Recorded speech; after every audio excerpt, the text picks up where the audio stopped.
Magandang umaga po sa kanilang lahat, mga kapatid. Nais ko po magbigay ng tanong, totoo ba na ang Biblia ay salita ng Diyos? Totoo ba ang Biblia ay salita ng Diyos? Ang kasagutan sa katanungan ito, mga kapatid, ay hindi lamang po nagpapakita kung ano ang dapat natin maging pananaw sa banal na kasulatan at sa importansya nito sa ating buhay. At kasama po doon kung paano din natin uunawain na ang salita ng Diyos ay tunay na walang kapantay ang halaga. Kakaiba siya. So kung ang Biblia ay totoong salita ng Diyos, sa makatuwid po, kailangan natin itong pag-aralan.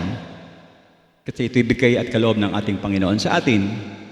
Kailangan nating sundin, kailangan nating pagtiwalaan. At kung ang Biblia ay ang salita ng Diyos, ito po ay nangangahulugan na hindi natin tinanggap ang Panginoong Diyos, kung hindi, kailangan natin itong tanggapin. Kasama, hindi lang ang Diyos, kasama ang Kanyang salita. Ang katotohanan ng binigyan tayo ng Diyos ng banal na kasulatan, ito po ay kung saan ipinasulat niya yung Kanyang mensahe, Kanyang mga pahayag, Kanyang mga salita ay isang ebidensya na ang Diyos ay tunay na nagpapadama sa atin. Pinapadama sa Kanya ang mga anak ang Kanyang pag-ibig. Ang ibig pong sabihin ng salitang pahayag, siguro nakita nyo na yun sa Biblia, sa huling bahagi o huling aklat. Ito po ang ibig sabihin ay pagpapaunawa ng Diyos sa sangkatauhan kung sino siya at kung papaano tayo magkakaroon ng tumpak at tamang relasyon sa ating Panginoong Diyos.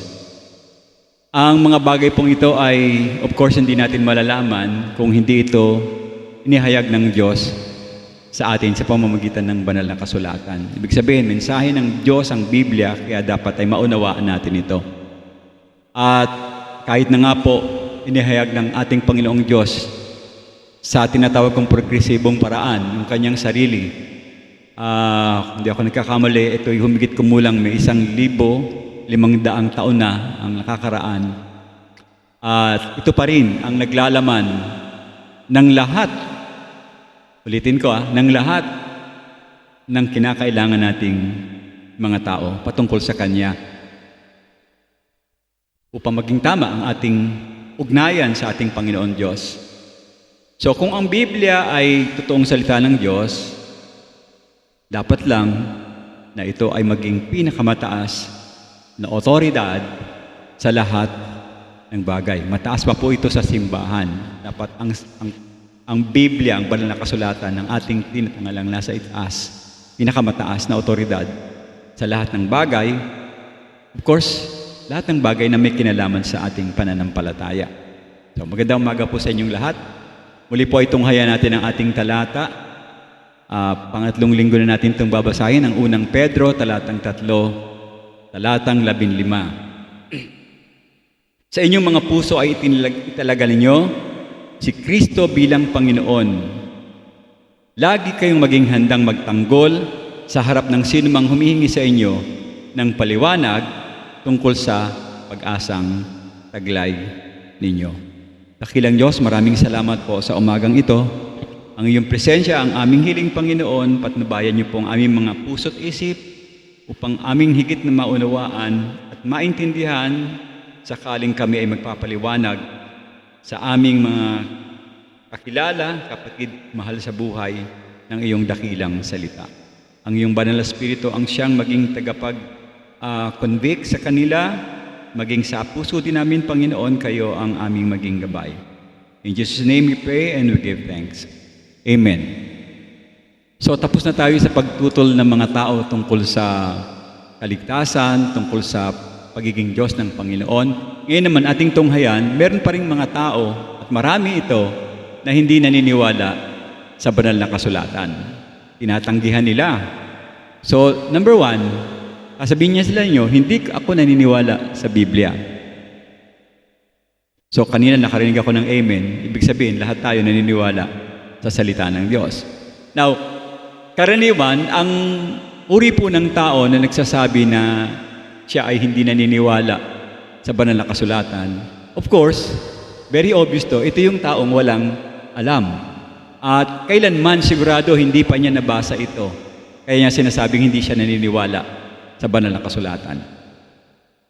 May mga ilang bahagi ng ating pamahalaan na nagkiklaim sila na nabasa nila from cover to cover ang Bible. Isa sa mga senador noon, nung panahon ko, senador siya, kinlaim niya na nabasa niya daw ang Biblia from cover to cover. Pero ang kanyang conclusion, hindi niya maintindihan kung anong laman ng Biblia. Malamang very honest siya at talagang hindi niya ito maintindihan dahil wala ang banal na spirito sa kanyang puso. So, ang ating magiging tanong sa ating kausap kapag siya ay hindi naniniwala sa Biblia, pwede mong sabihin sa kanya, kapatid, siguro maring nas kanya lang yung Bible, passing through. Kasi ang tao, hindi ko alam, no? Ano bang gusto niyong binabasa? May nakikita kayong litrato o puro words lang? Nung bata ako kasi, sanay ako sa comics, gusto ko may mga drawing, may mga picture. Kaya pag nakita ko yung libro, walang drawing, walang illustration, parang ayoko basahin. Tamad na tamad. Karamihan sa mga Pilipino, tamad sa pagbabasa, mas gusto nila yung nakikinig sila. Kaya maraming marites sa ating bansa. Gusto nakikinig lang, hindi nagbabasa. Pero malaking bagay sa pag-aaral, bahagi ng pag-aaral natin, gusto natin matuto, kailangan nating matutunang magbasa at unawain yung ating binabasa. So, ito po yung inyong bungad sa kanila. Kapatid, nabasa mo na ba ng buo ang banal na kasulatan? Alam mo ba na ang pangunahing mensahe ng Biblia ay kung paano tayo magkakaroon ng buhay na walang hanggan? At yan ay dapat malaman ng mga nagbabasa ng banal na kasulatan. So maaring hindi niya pa nabasa dahil hindi niya alam yung tungkol sa pagkakaroon ng buhay na walang hanggan. So, pwedeng follow up mo yung question, ano ang iyong pagkaunawa tungkol sa bagay na ito na sadyang napakahalaga ang pagkakaroon ng buhay na walang hanggan? Now, sa isang banda, ang isa pang katanungan na pwede nating itanong siguro sa kanya ay kung papaano niya matitiyak na ang banal na kasulatan o salita ng Diyos ay hindi lamang isang pangkaraniwang aklat. Kakaibang aklat kasi ang banal na kasulatan. Ano ang ikinabutangi ng Biblia? Halimbawa, binalik niyo siya, bakit siya naging tangi yung salita ng Diyos? Ano ba ang laman, mga nakasulat diyan sa aklat na yan? Mayroon bang mga ebidensya na ang Biblia ay talagang salita ng Diyos? Yun po, tatalakayin natin for a while, no? Kung anong mga pwede natin gamiting ebidensya. So, ang katanungan ito ay dapat nabigyan ng kasagutan kung talagang seryoso yung taong nagnanais na makaalam at pag-aralan ang kanyang magiging pangangkin sa banal na kasulatan sa kanyang sarili. At tatanggapin niya na ito'y banal, ito'y inspirado or puspos, inspired by God the Holy Spirit, at sapat sa lahat ng bagay pagdating sa pag-uusap natin sa pananampalataya. Ibig sabihin, any question, the Bible has the answer. Okay? Lalo na pag ang pag-uusap ay buhay ng tao, pag-asa, pananampalataya. Now, mababasa po natin, una nating talata na pwedeng gamitin ay ang ikalawang Timoteo, Kabanata 3, talatang 15 hanggang talatang 17. 2 Timothy chapter 3 verses 15 hanggang verse 17. Mababasa po natin dito na wala talagang pag-aalinlangan na mismo ang banal na kasulatan ay nag-aangkin na siya ay totoong salita ng Diyos. Sabi po sa verse 15, mula pa sa iyong pagkabata ay alam mo na ang banal na kasulatan na nagbigay sa iyo ng karunungan upang matutunan ang kaligtasang makakamit sa pamamagitan ng pananampalataya kay Kristo Jesus.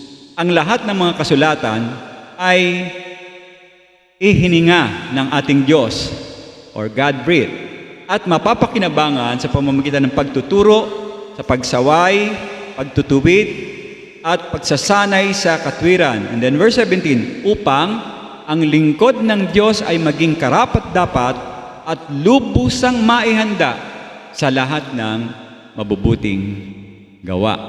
Kumpleto yung talata. Kapag alam mong salita ng Diyos, ang resulta ng buhay mo magiging katanggap-tanggap sa Kanya dahil ando doon, ang claim mo, it was inspired by God. It is written by people na talagang diniktahan or binigyan ng gabay ng ating Panginoong Diyos para maging tama ang ating paglakad sa buhay, lalo na pag pinag-usapan natin ang paggawa ng kabutihan. Ngayon po, upang ating masagot ang mga katanungan yan, kasi hindi natin sila masasagot kung hindi natin alam, di ba? Tama ba? So, kinakailangan natin tignan ang dalawang bagay sa Biblia, yung panloob at saka yung panlabas na ebidensya na ito ay talagang salita ng Diyos. Simulan po natin dun sa internal evidence, dun sa panloob na ebidensya, na mga bagay na nakapaloob sa salita ng Diyos mismo upang magpatotoo yung kanyang banal na pinagmulan. Isa po sa mga unang panloob na ebidensya na magpapatunay na ito'y talagang salita ng Diyos, ang Biblia, yung pagkakaisa ng laman ng Biblia. Now, gusto ko siyang tumingin kayo sa akin. Ituturo ko sa inyo to simplify kung ano ang banal na kasulatan. Tignan niyo po yung kamay ko. Ang mensahe ng Diyos galing sa Kanya papunta sa tao. Mula nung unang panahon hanggang katapusan. Anong nakita niyo din drawing ko? Iyon, cross. Tungkol sa Panginoong Hesus kasi, ang banal na kasulatan, kung ating huwag kayong gaganon dun sa kausap nyo, exorcist. Hindi po, hindi. Maniwala. Hindi yun na ibig sabihin. Ba't ko ginamit yun? Baka mapagkamal ang exorcism yun. Hindi po. Yun ang mensahe talaga ng Diyos kung ating atitignan. Galing sa Diyos papunta sa ating mga tao mula simula hanggang katapusan ng ating panahon. So, may pagkakaisa ang aklat ng Genesis hanggang sa kahuli-huli ang aklat, no? Ang aklat ng pahayag. By the way, another additional information. Binubuo ang Biblia ng ilang aklat? 66. Okay? Ang lumang tipan ay 39. Okay? Now, para mas madali nyo maalala kung ilan yung New Testament. 3 times 9, 27. So, ang New Testament is 27. Ang Old Testament ay 39 books.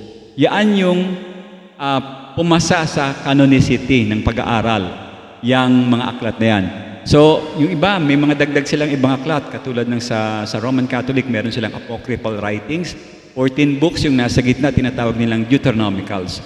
Hindi yun tinatanggap ng karamihan sa mga scholars. Kasi parang na-insert lang yon at propagate yung kanilang mga doctrines. Pero ang inspired writings na meron tayong kopya nasa internet, makikita nyo kung gusto nyo basahin, ay 66 books. Ngayon, ang inspired author nito, sino nakakaalam sa inyo? Ilan ang author ng Bible? There are 40 human authors ang sumulat nito.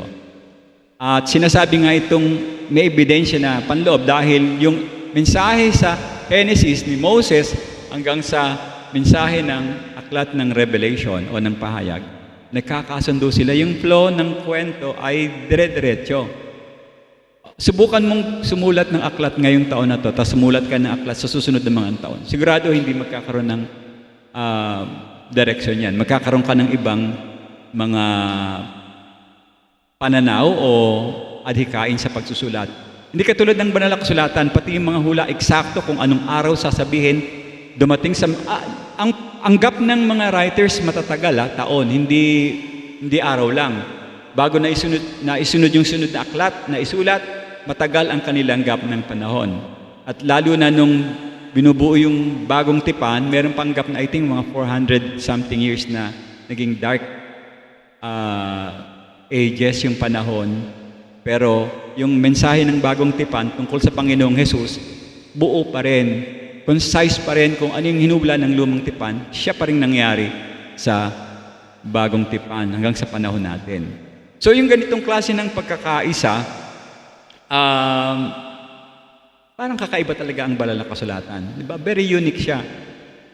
Sabi nga, ito yung libro na the most, controversial or meron silang term pinakamaraming beses na nabasa, na aklat. Okay? Ibig lang sabihin, dahil merong continuity yung thought ng message ng ating Panginoong Diyos, ang proof o patunay na ang Biblia ay talagang kumilos ang Diyos, kasi mismo sa binasa kong talata kanina, yung inspiration sa Tagalog pala kinasihan, no? Kinasihan siya or pumukaw. Ang banal na spirito ang nag-udyok sa mga manunulat kung ano ang kanilang isusulat. Okay? Okay? Well, anyway, ang ibig sabihin kasi ng inspirasyon, yun talaga ang lalabas sa laman ng message mo. So, since itong mga apostol, mga propeta, mga tao ng Diyos, inspired by God, message ni God ang lumabas sa kanyang mensahe. Now, additional evidence, meron pang isang internal evidence na mapapatunayan natin ang Biblia ay salita ng Diyos. Yung mga prophecy, very detailed siya, no? At nakapaloob siya sa page ng Bible. At napakarami po nito, mga daan-daang detalyadong hula. At lahat ng hula, prophecy, sa Old Testament, lahat yan may kinalaman sa pagdating ng ating Panginoong Hesus. Pagdating ng ating tagapagligtas. Kaya pag-aaralan mo yung Mosaic Covenant tungkol sa Gospel, yung Davidic Covenant tungkol sa Gospel, lahat ng mga hula sa Biblia, lahat yan patungkol sa tagapagligtas na darating.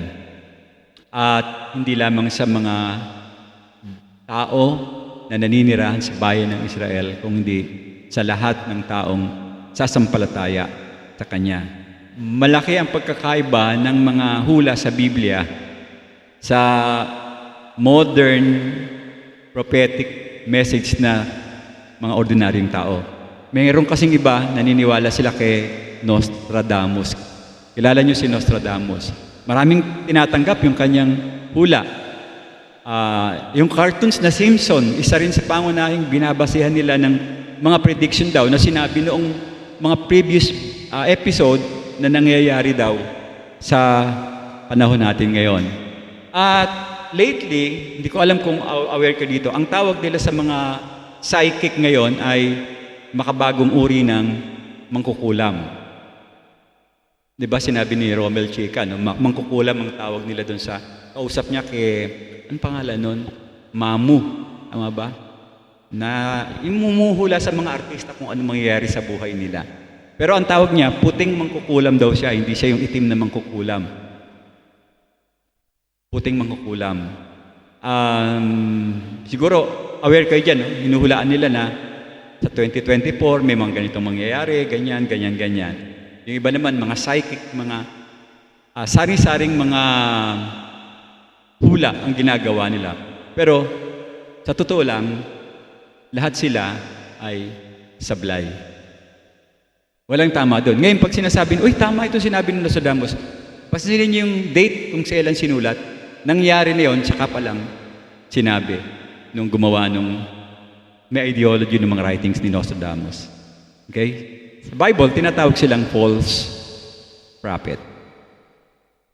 Also mga propeta. Kalaban talaga ng ating Panginoong Diyos. Now, subalit, ang banal na kasulatan, pagdating sa hula, sabi ko kanina, napaka-detalyado at kailanman hindi nabigo. Okay? Mahigit ng 300 taon ang hula sa pagdating ng ating Panginoong Hesus doon sa Lumang Tipan. At ito hindi lamang sinabi sa mga naturang hula sa kanyang kapanganakan sa mundo. Kasama yung hula sa kanyang pamilya, saan siya manggagaling, at hinulaan din kung paano siya mamamatay, mabubuhay na maguli pagkatapos ng 3 araw. Detail yan sa aklat ng awit, makikita nyo sa aklat ni Isaiah, ando doon kung paano siya namatay sa krus. Okay? Now, marami pa siguro mga internal evidence, pero pumunta tayo sa examples naman ng panlabas ng mga ebidensya na magpapatunay na totoo talaga ang banal na kasulatan. At isa sa naturang ebidensya na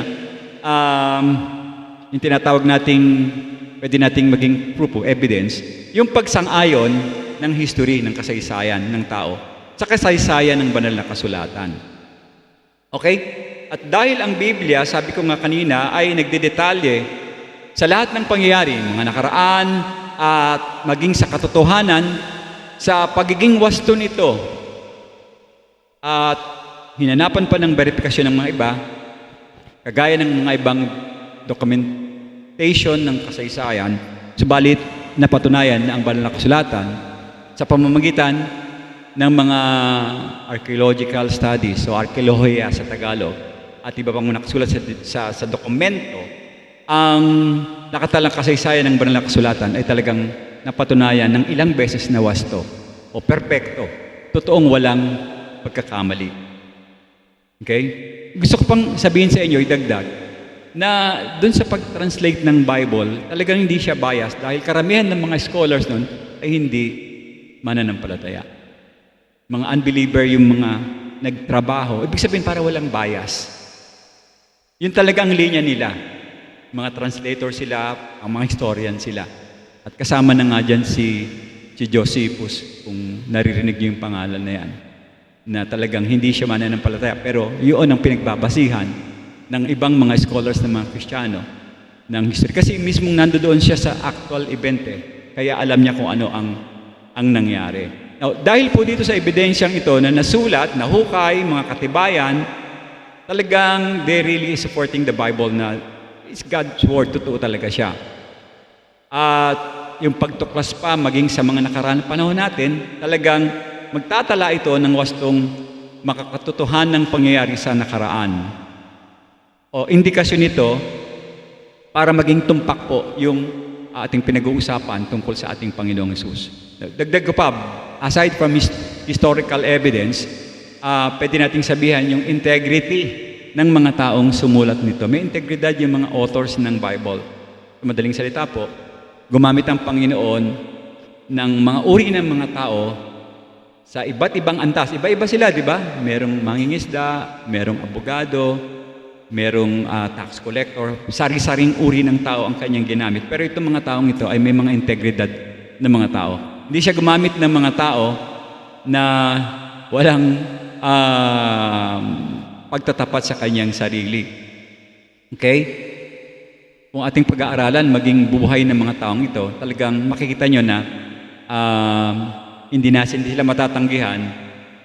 Ang lahat ng apostol, propeta, ay pawang mga tapat na lingkod ng Diyos. Bagamat may mga pagkakamali sila sa buhay, sumablay sila, pero yung kanilang pagiging tapat sa Diyos ay nananatili. Hindi natin sila matatanggingan. Talagang yung patunay nila tungkol sa Panginoong Hesus, halos ibigay pa nila yung kanilang buhay, ay talagang pinanghawakan nila. Yun nga, sabi ko, kung susuriin natin, maging ang kanilang buhay, sila yung mga handang mamatay dahil sa kanilang pinaniniwalaang dakilang Diyos.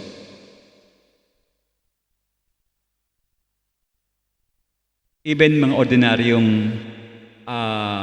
sitwasyon, pagdating sa mga taong ito, they are really fully trusted at mapagkakatiwalaan sila sa bahagi ng salita ng Diyos. So, yung po mga taong sumulat ng bagong tipan at meron pang iba, no, mga ilang mananampalataya. Makikita niyo sa 1 Corinthians chapter 15:6 kung sino yung mga ilang tao na binabanggit. Tinitiyak ko po na ang kanilang mensahe, kapagkat nakita nila, nakasama nila ang Panginoon, matapos siyang mabuhay mula sa mga patay. Kaya yung kanilang patotoo, rest assured, na tunay at hindi sila nagsisinungaling. Pinapatunayan nila na ang salita ng Diyos ay buhay at makapangyarihan. So, mga kapatid, napakalaki po ng tinatawag nating epekto sa mga taong ito na, I would say, naging bahagi ng pagsaksi nila sa muling pagkabuhay ng Panginoon. Yung style nila ng pamumuhay dating, nagtatago sila, naging handa silang mamatay, pero they continue in pursuing, sharing the Word of God o yung gospel. Siguro nakakapanood kayo ng pelikula kung paano yung mga Christian ay pinersecute. Meron kayong mga movie siguro napapanood. Kumakanta pa sila, di ba?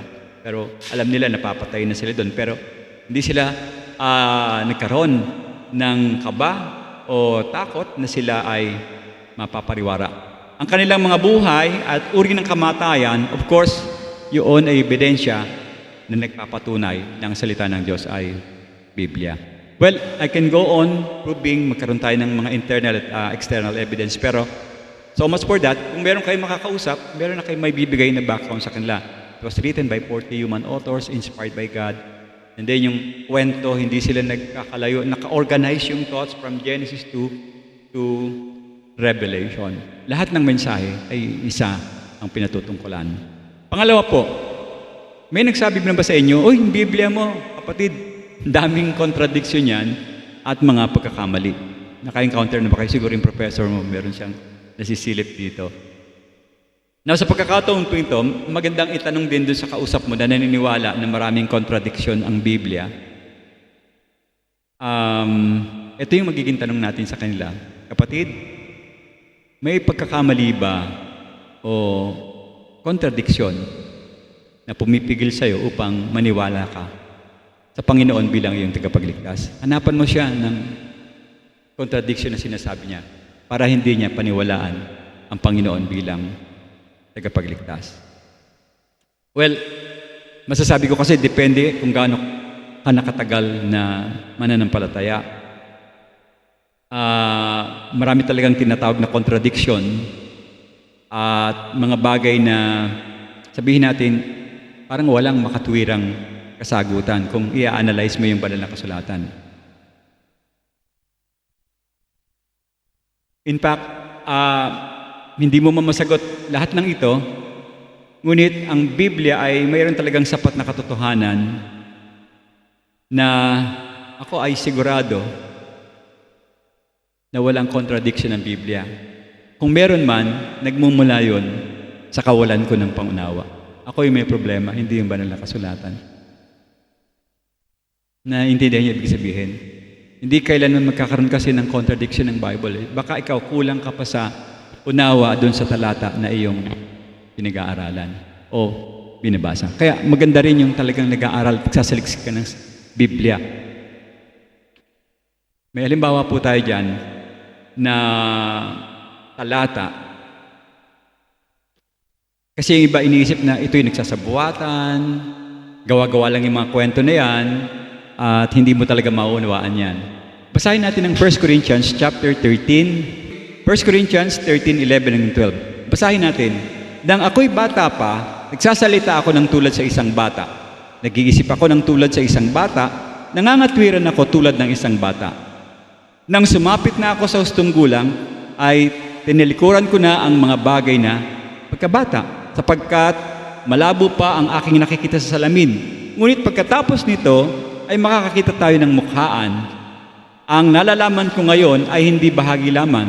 Kung pagkatapos ay lubos, ako makaunawa kung paano ako ay lubos na nauunawaan. Parang hindi maintindihan yung talata, no? Pero the Apostle Paul was talking of his babyhood, nung siya ay bata pa sa pananampalataya. Tayo naman, pagka tayo pinanganak na muli, di ba, sanggol tayo, hindi naman natin alam kagad ang banal na kasulatan. Marami tayong bagay na hindi pa alam kasi kaya nga tayo nagkakaroon ng Bible study na magaganap sa susunod na linggo. Ibig sabihin, marami tayong mga katanungan na dapat nating malaman dahil tayo sanggol pa lang sa pananampalataya. At hindi tayo makaka-move on, hindi tayo papasa sa momentum testing na ibibigay ng Diyos kung hindi tayo matututo ng Kanyang salita. Di ba? Tandaan niyo itong salitang ito. Ang target ng ating mga Kristiyano ay BAM. B-A-M. Baby, ano susunod? A. Adult. And then M. Mature. Yun ang ating goal. Maging lubos, sabi ni Apostol Pablo. Dati kasi malabo, hindi niya makita, hindi niya maunawaan. Pero ngayon, nung lumago na siya sa pananampalataya, nakakaunawa na siya. Naiintindihan niya na kung ano talaga ang tunay na kahulugan ng buhay. Well, kung hindi maintindihan ng kausap nyo at pinipilit niyang may contradiction, ang mapapayo ko po ay himukin natin silang basahin talaga ang banal na kasulatan. Kasi hanggat di nila yan babasahin, lagi nilang ibigiit yan na may contradiction yan Kumbaga, bago sila pumunta sa Biblia, nagsuot sila ng salamin ng contradiction. Kaya kahit anong tingin nila sa Biblia, dahil nakasuot yung kanilang salamin ng contradiction ang kanilang makikita. May frame of reference na sila Di ba?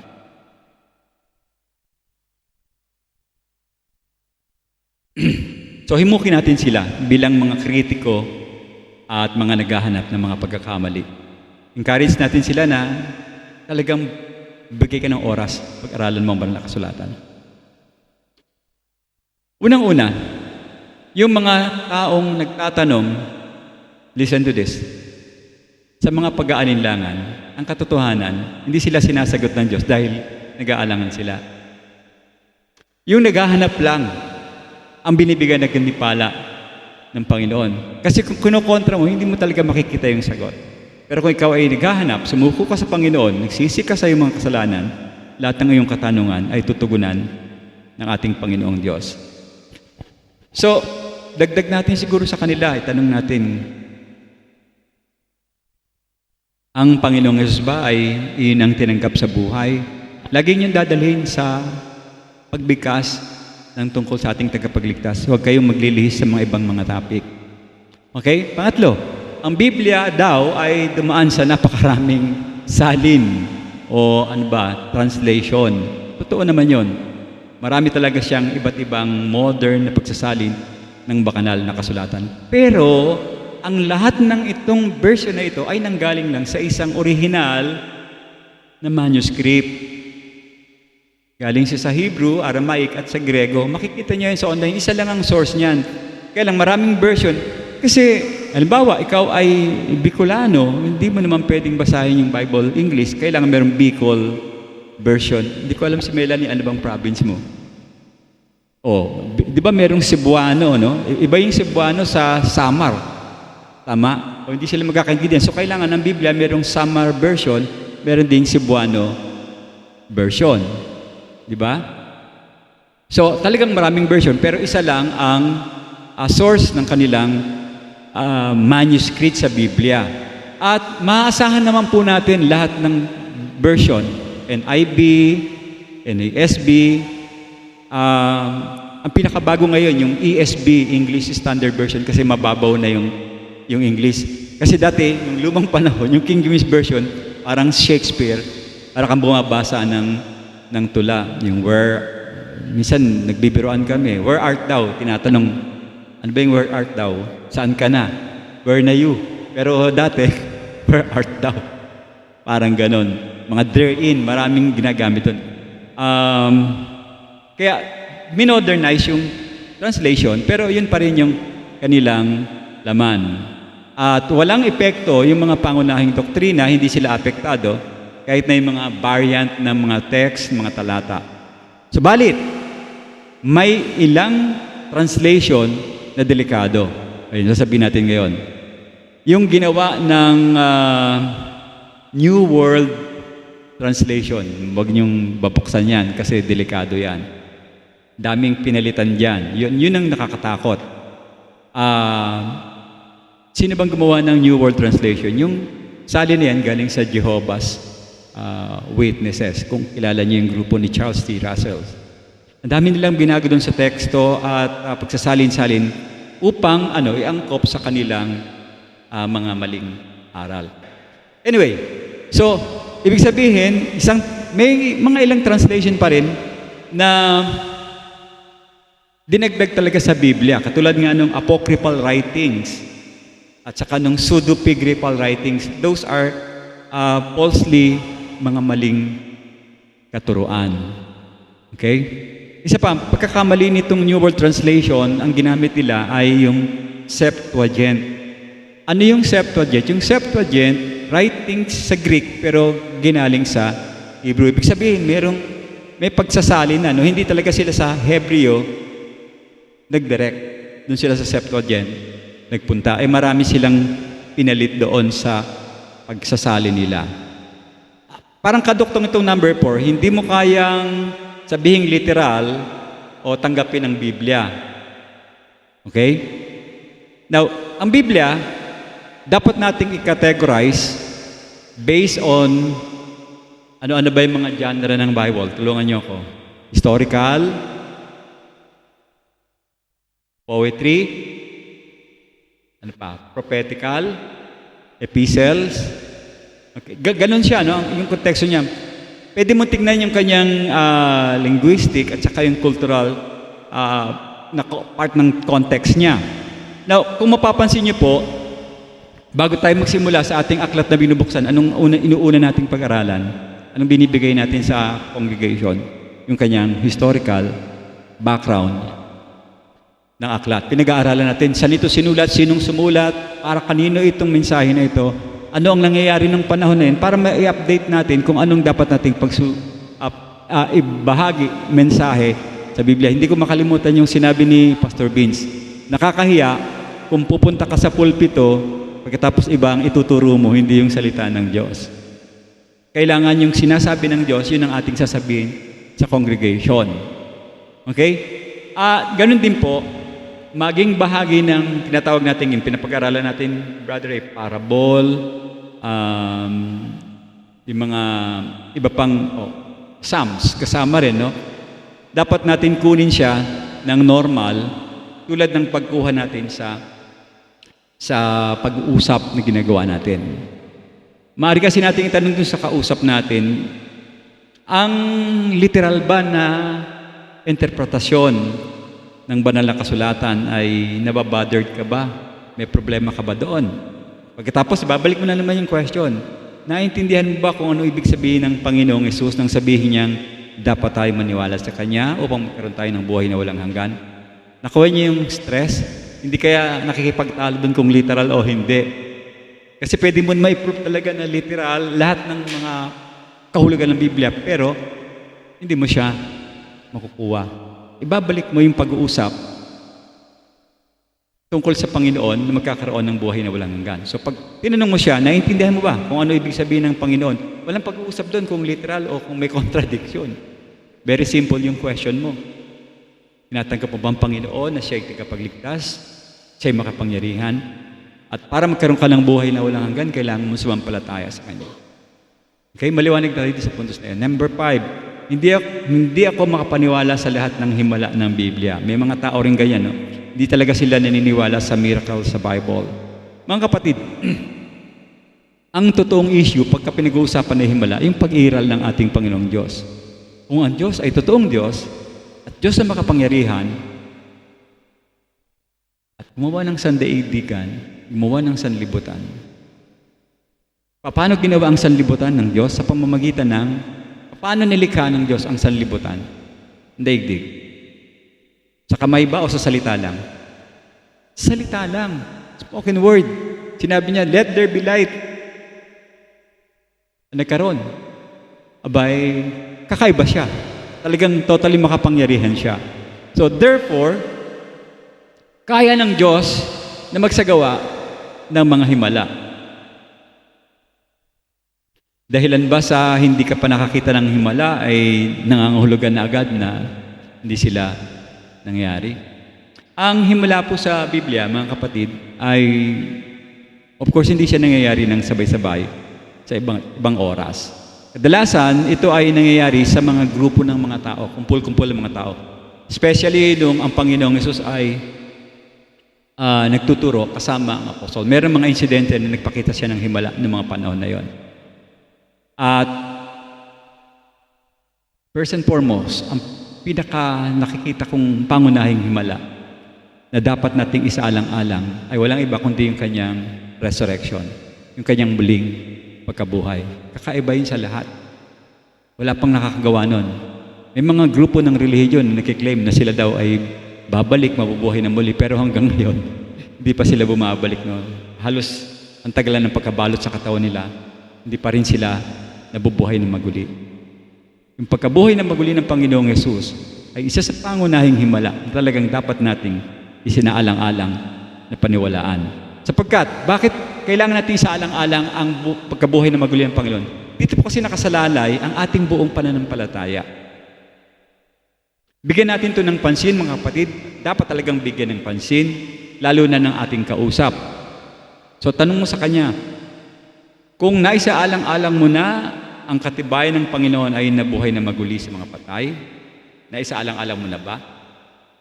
Kasi po, pag tinanong natin sa kanya yan, ang magiging pag-uusap nyo ay tungkol sa Panginoong Jesus.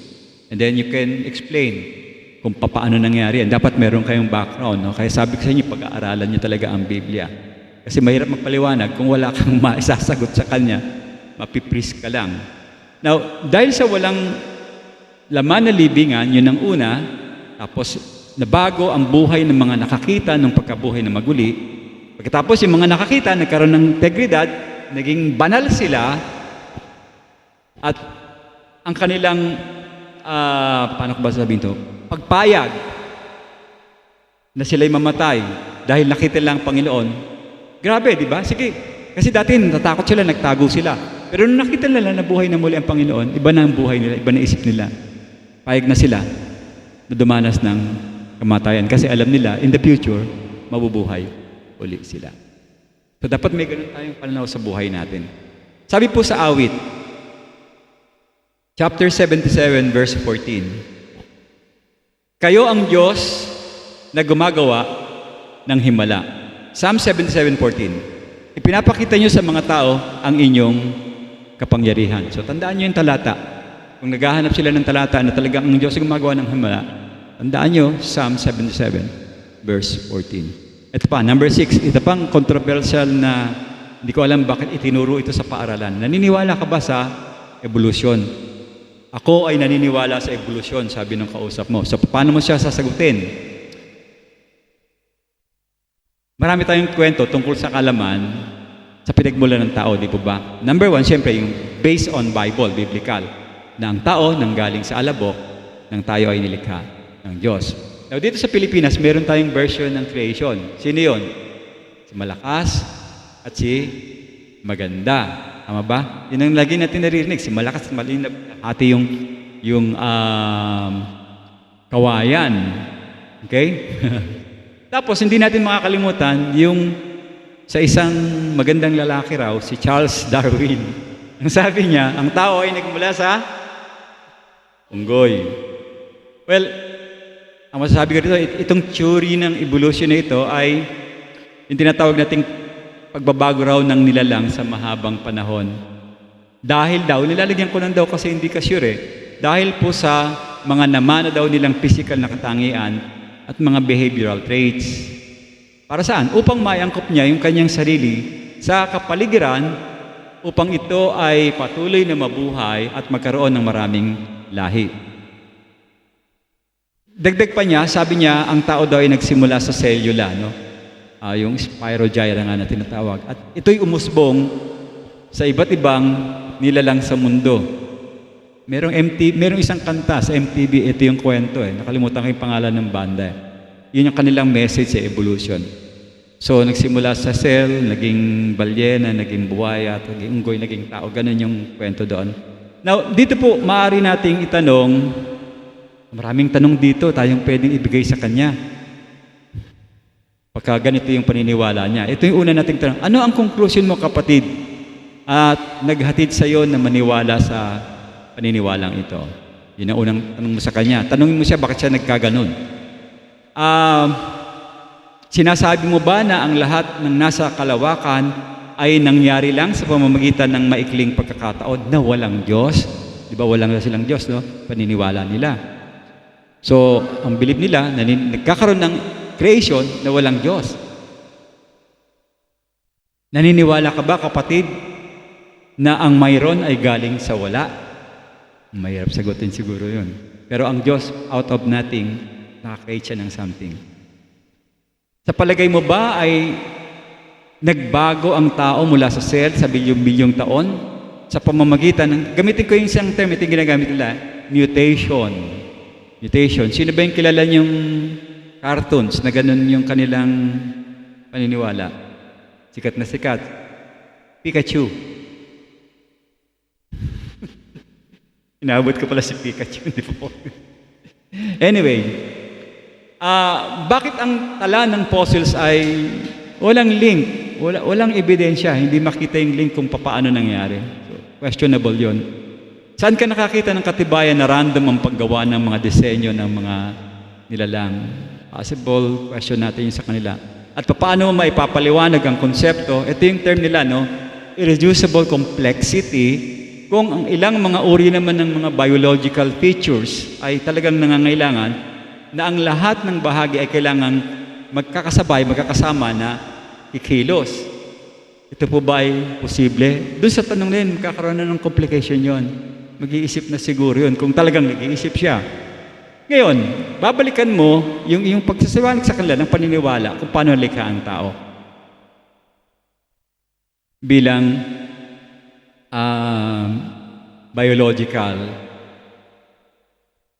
at mayroong paniniwala sa Diyos. May pag-asa yung buhay. John chapter 1, verses 1 to 4, napakagandang talata. Nung simula pa lamang ay naroon na ang salita. At ang salita ay kasama ng Diyos. At ang salita ay Diyos. Kasama niya ang Diyos nung simula pa. Ito na, number 3, verse 3. Nilikha ang lahat ng bagay sa pamamagitan niya. At kung wala siya, walang anumang nilikha. Ang lahat ng nilikha ay nagkaroon ng buhay sa pamamagitan niya. At ang buhay na ito ay ilaw ng sangkatauhan. Nasagot na yung tanong na mali ang evolution. Dadali mo na naman siya tungkol sa tagapagligtas. Ibig sabihin, yung kanyang frame of reference, talagang ang target natin, mahimok siya na lumapit sa Panginoong Hesus. Sino ba yung salita na binabanggit dyan? Sa John 1:1, ang salita ay Diyos. Pupunta ka sa verse 14. Ang salita ay nagkatawang tao. Okay, last na. Mga personal na pagtutol. Merong ganyan eh. Meron kayong maririnig kaya hindi sila nagsisimba at hindi naniniwala sa Diyos. Ang kanilang sinasabi, sa loob ng simbahan, maraming mga taong mapagkunwari. Mga hipokrito at mga hipokrita. Actually, totoo po yun. Totoo yun. Maraming hypocrite sa church. Anyway, so, kung papansin natin, marami, no? Pero, ang gusto ko makita niyo rito, mga kapatid, hindi lang sa simbahan, maraming mapagkunwari. Ganun din naman sa mundo natin. Kasi iniisa nila yung church lang eh. Bakit hindi mo tignan yung labas? Sino mas marami? Sa labas o sa church?